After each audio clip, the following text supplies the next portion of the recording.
Hello, everyone. Welcome back. It's time for us to begin our session, and the next session is going to be on a topic called human connections and soul relationships.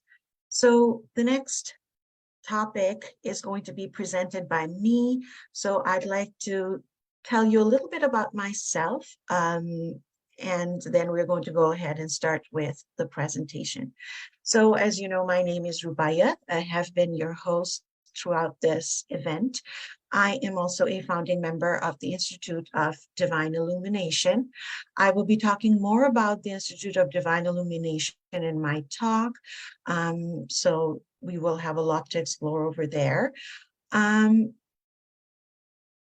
My proclivity for spiritual connection began when I was quite young. It was in my formative years that I began self-exploration, and I felt the insatiable yearning for spiritual connection.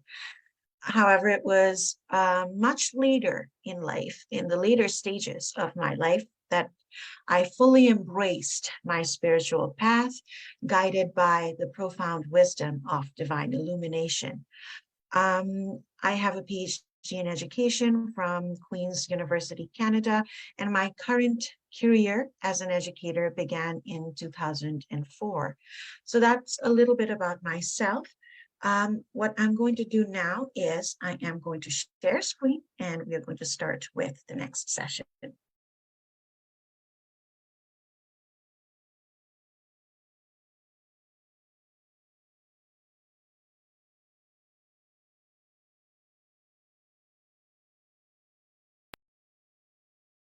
Okay, so I hope the screen is visible to everyone.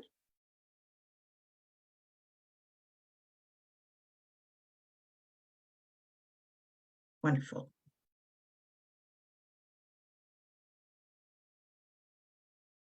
I'm just getting started over here and making sure that it's all visible both to me and to you.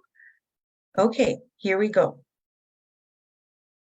So welcome to this presentation on human connection, 3O, and soul relationship.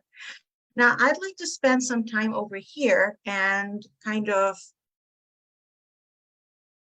flesh out the understanding of human connection and 3.0 soul relationship. So there is a theory in applied linguistics, which is I plus one. It is input plus one. Input is what we already know, are aware of. We come with our background knowledge from our experiences, plus something more. So the human connection over here is the I, the input that we're all aware of. We've all experienced. The 3.0, the 3.0 is the plus, right? What's next? And soul relationship is the one, something more. So let's see if we can take our understanding and experience of human connection a level further, a level deeper, and internalize the aspects and understanding of soul relationship. So the overview of this presentation is the exploration of human connection, soul relationship, and as I have already mentioned, I will also briefly talk about the Institute of Divine Illumination. Have you ever felt this way, surrounded yet alone? I'm sure most of us have. What does this image tell us about human connection? So human possesses an inherent desire for interpersonal connections, as meeting all our needs independently is impossible. Could loneliness serve as a signal for our brain, urging us to seek out and strengthen our support networks? Because during bouts of loneliness, there is a natural inclination to seek the company of others. However, is mere presence in a group sufficient? Physical proximity doesn't equate to a sense of genuine connection. In reality, being in the presence of strangers or individuals with whom we lack a close bond can amplify feelings of isolation. Such situations serve as reminders of the meaningful connections we long for. So, what does research say about it? Here are 5 quotes from research done on the significance of human connection for well-being. I'll read them out one by one. Human beings are a deeply social species whose well-being and health are tightly tied to the quality of their social relationships. People seek social connections with others to combat feelings and loneliness in isolation. Deep and meaningful conversations strengthen social ties. Those who spend more time in deep talk tend to be happier than those who spend relatively more time in small talk. And lastly, people feel more connected to deep conversation partners than shallow conversation partners. Now, let's do a deep dive into research to explore the understanding of human connection. And although these points are coming from research, I would want to request you, as I go through these points, to relate them to your personal experience and have an exercise of matching research with practical lived experience. So research emphasizes that human beings are fundamentally social creatures. Social interactions and relationships are profoundly ingrained in human nature.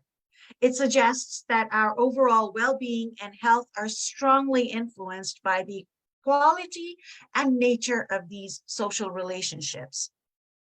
Human beings have a natural and inherent inclination towards social interaction and forming connections with others. We thrive on social engagement, communication, and relationships throughout our lives. Our state of well-being, encompassing mental, emotional, and physical aspects, are intimately connected to how fulfilling and meaningful our social relationships are. Positive social interactions often contribute to a sense of happiness, contentment, and overall life satisfaction. The quality of our social interaction, social relationships can significantly impact our physical health. Research suggests that strong social connections can lead to lower levels of stress, reduce risk of chronic diseases, improve immune function, and even increase longevity. Meaningful social connections provide emotional support, validation, and a sense of belonging. They can help individuals cope with stress, anxiety, depression, and other mental challenges. Beyond individual well-being, the quality of social relationships within a community or society at large can influence collective health and harmony. Strong social bonds within communities can contribute to social cohesion, resilience, and a sense of unity, which in turn can promote the overall welfare of society. Loneliness and isolation as negative emotions. So loneliness and isolation are recognized as negative emotional states that individuals strive to mitigate. These emotions can lead to feelings of emptiness, sadness, and a sense of being disconnected from others and society. To counteract these negative emotions, people actively seek social connections, engaging with others, forming meaningful relationships, and being part of a social group can provide emotional support, companionship, and a sense of belonging, ultimately alleviating feelings of loneliness and isolation. From an evolutionary standpoint, seeking social connections is seen as adaptive behavior. Throughout human history, survival and successful reproduction often depend on being a part of a social group, highlighting the importance of social connections for human well-being. Moving on, Research also finds that there is a correlation between the type of conversations one engages in and their level of happiness.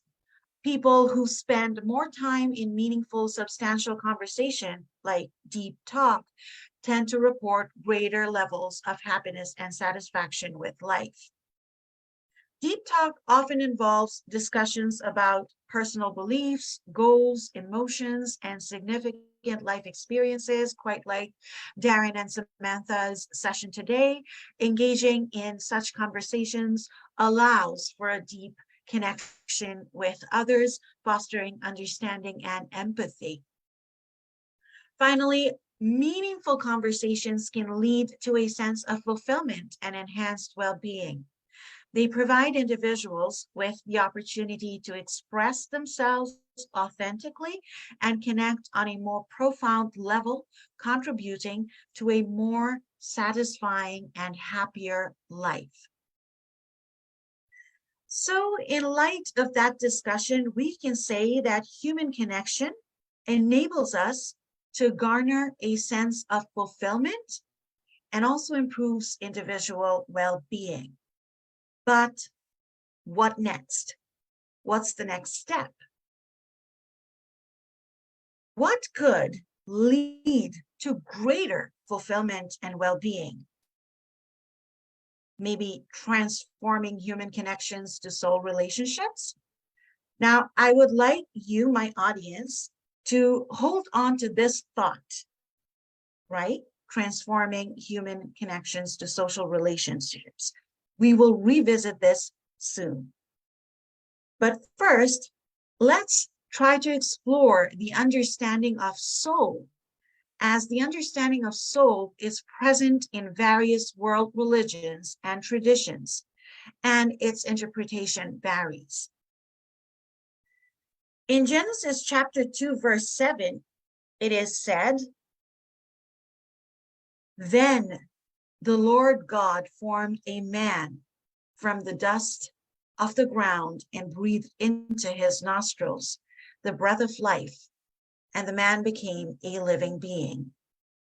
This verse emphasizes the creation of man and the imparting of life by God, implying the unique spiritual essence that distinguishes human beings. In Christianity, the soul is often defined as an immortal spiritual essence created by God. It is unique to each individual and is the seat of consciousness, emotions, and personal identity. Christians believe that the soul is eternal and will experience either salvation or damnation based on one's faith and actions. Surah As-Sajda from the Holy Quran says, "Who made everything he created excellent, and he began the creation of man from clay. Then he made his posterity out of the extract of a liquid disdained. Then he proportioned him and breathed into him from his soul, and made for you hearing and vision and hearts. Little are you grateful." In Islam, the soul, known as ruh, is considered a divine creation by God.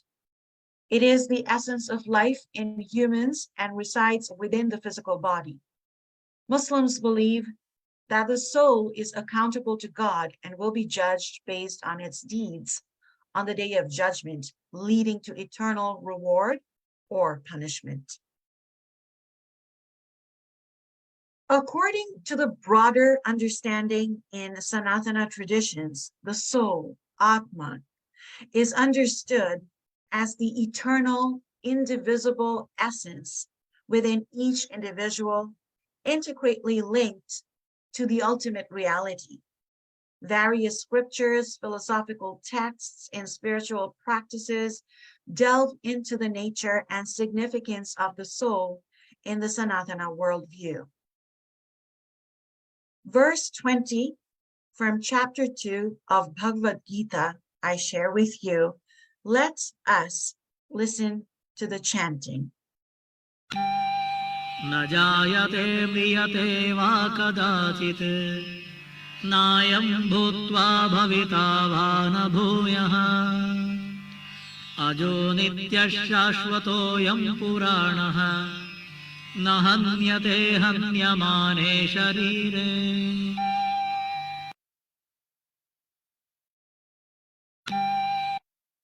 So now I would like to move on to the translations. And here I have provided two variations of English translations. The soul is neither born, nor does it ever die, nor having once existed does it ever cease to be. The soul is without birth, eternal, immortal, and ageless. It is not destroyed when the body is destroyed. Atma is not born, nor does it ever die. After having been, it does not cease to be unborn, eternal, changeless, and ancient. It is not killed when the body is destroyed. So, if the body and the soul are separate, and that's the common understanding among all different traditions, or in all understanding, that is what we find, that the soul is separate from the body. Keeping that thought, holding on to that thought in mind, let us ask, if the body and soul are separate, what am I? And Rumi beautifully says, I am not this hair, I am not this skin. I am the soul that lives within. We are not the body, we are soul. Sarvamayaji says, your bodies are like the fingers, divided yet forever connected as one. Fingers are distinct parts of the hand, each with its unique form and function. Similarly, in the context of human life, we appear as distinct individual bodies, each with distinct lives, experiences, and paths. Although we appear as distinct individuals in the many bodies, we're all connected and united at a fundamental level, just as fingers are part of the same hand. We are part of a larger whole. Despite our differences, we share a common essence or source. And that's what all the spiritual paths tell us and lead us towards. Unity and oneness underlies our apparent diversity. While fingers may separate, they are integral to the hand, functioning harmoniously together. Similarly, despite our apparent individuality, we are ever-connected beings sharing a common existence. Forever connected as one, we have timeless and immutable connection beyond the physical realm, implying a deeper spiritual or metaphysical unity. Now, let's get back to the old thought that I had requested you to hold on to. Transforming human connections to soul relationships. Wouldn't that lead to greater fulfillment? And so the next step is to transform the human connections to soul relationships, where everybody will work together towards well-being of each other for greater fulfillment. So the equation has changed. We had I, we added one. Human connections to soul relationship.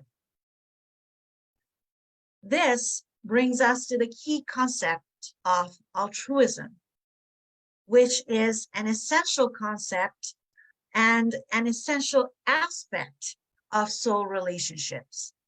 Altruism is a selfless concern or regard for the well-being, happiness, or needs of others without expecting anything in return.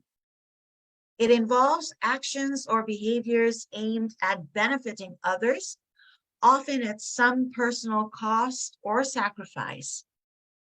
Altruistic acts are motivated by genuine care, compassion, empathy, or a sense of moral duty.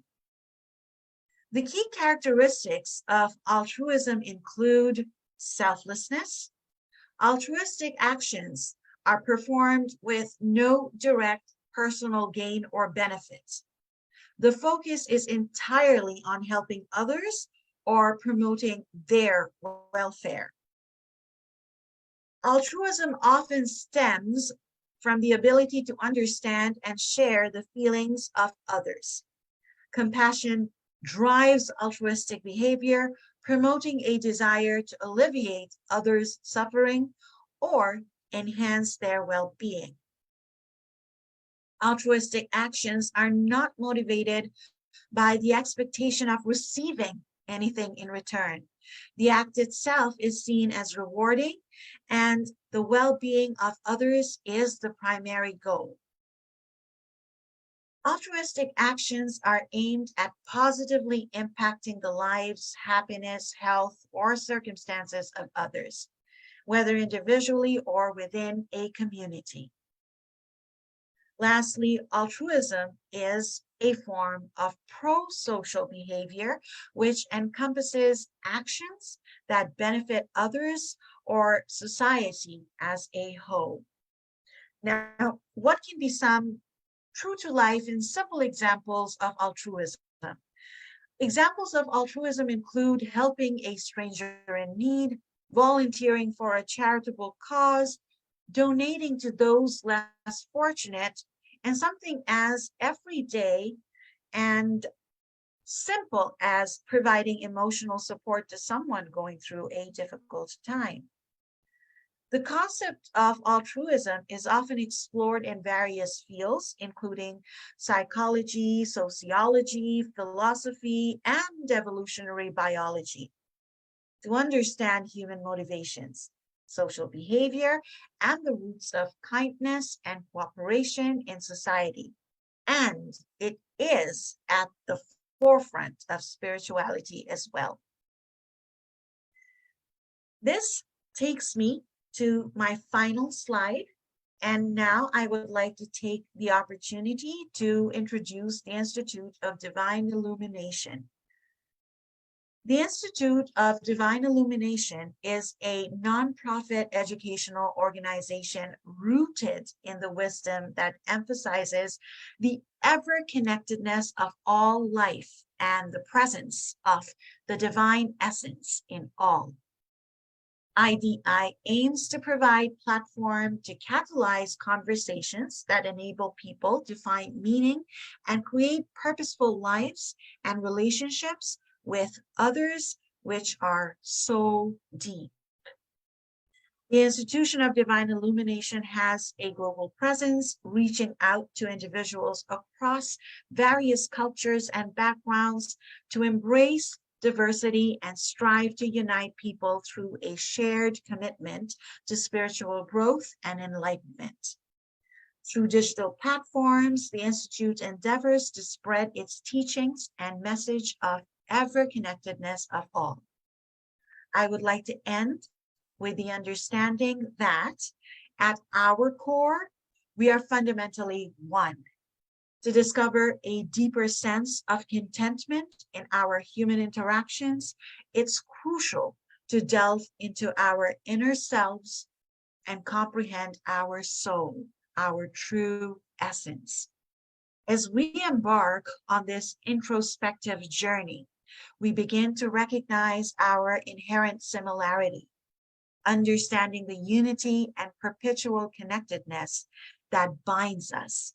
Nurturing soul connections through altruistic actions amplifies our fulfillment and imbues our human relationships with greater meaning, transcending the ordinary to embrace a higher, more profound ever-connectedness. Thank you so much for being present for my session. And now I welcome your questions.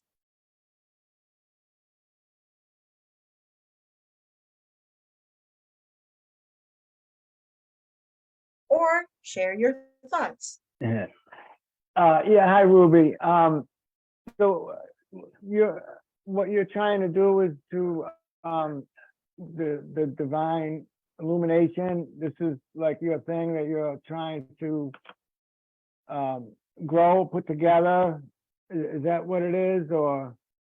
Yes, so this event was also hosted by the Institute of Divine Right. Illumination, organized. So just what we did throughout this event, come together, bring the many spiritual lineages, traditions, paths together, and realize and understand how all leads to one. Mm-hmm. Yeah. The root of existence is oneness, and when we transcend ordinary existence, we also find oneness. So it's oneness all over, oneness everywhere. So that's what we work towards. And also we work towards connecting humans at a soul level, so that soul relationships can be built and human connections can become more meaningful. Yeah, that's very interesting. It's so true. It seems like nowadays things are so superficial, and that's why I think so many people are unhappy and dissatisfied with their life. I think that's a great goal, to learn how to develop deeper connections and deeper relationships with the people around us and whatnot. Do you have any plans for any other upcoming events in the near future, or? We do. So we Okay. will have Navaratri celebration, daily talks and puja. I will be sending you the link very soon. I know that you are interested in the sharing the knowledge of the Divine Mother. So you're most welcome, Darren, to join us. And it'll be actually be really wonderful. And hopefully the Enlightenment Day event is going to be an annual thing. Yeah.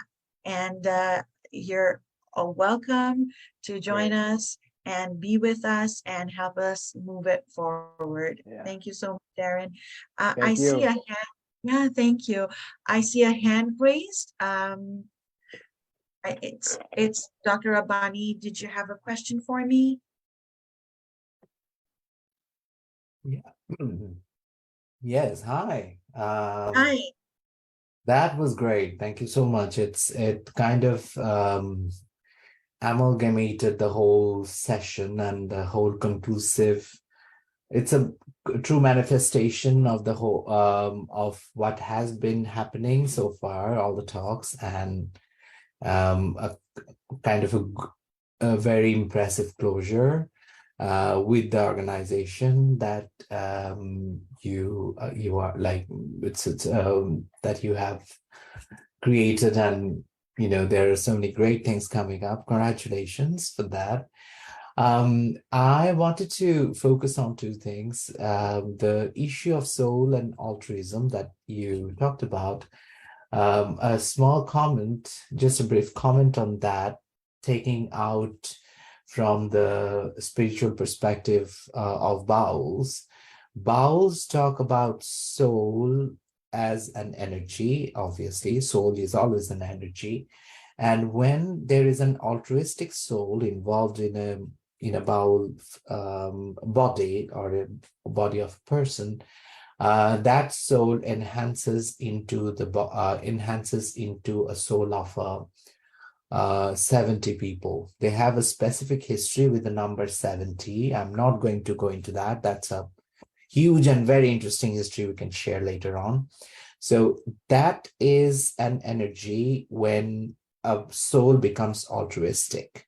And whenever that altruistic soul starts celebrating or starts helping people all around them, that altruistic soul, that energy kind of transforms, and it also transforms those people who are helping, whom the soul is helping.